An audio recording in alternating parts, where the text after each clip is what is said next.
প্রধানমন্ত্রী স্বচ্ছ ভারত মিশনে বিভিন্ন ব্লক এলাকায় দূষণ কমাতে বর্জ্য পরিবহনে ব্যবহার করা হবে অত্যাধুনিক প্রযুক্তির পরিবেশ বান্ধব ইলেকট্রনিক গাড়ি। বুধবার এক অনুষ্ঠানের মধ্য দিয়ে ব্যাটারি চালিত 6টি বর্জ্য পরিবহন গাড়ির আনুষ্ঠানিক সূচনা করেন জেলা শাসক ডক্টর বিশাল কুমার।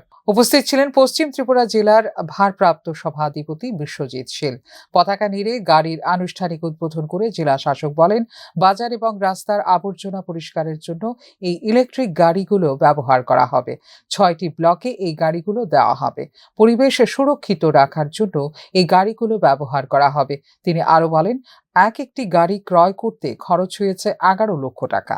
একবার ফুল চার্জ করলে গাড়িগুলো 150 কিলোমিটার পর্যন্ত চলতে পারবে।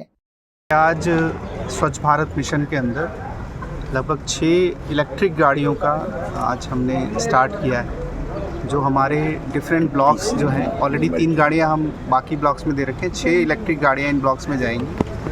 जो बाज़ारों के अंदर कूड़ा इकट्ठा होता है और ख़ासकर जो कूड़ा सड़कों पे दिखता है, उनकी सफाई के लिए और एक स्वच्छ वातावरण के लिए ये किया गया है। माननीय सुप्रीम कोर्ट के आदेश पे अब सभी बाज़ारों में, सभी गलियों में अब ये सफाई की जाएगी और सॉलिड वेस्ट, जो कूड़ा कचरा जो इकट्ठा होता है, उसका नियमपूर्ण और प्लानिंग तरीके से इसका निपटारण किया जाएगा।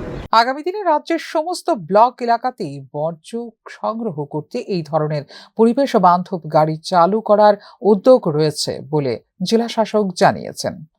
ফিউরো রিপোর্ট, নিউজ নাও।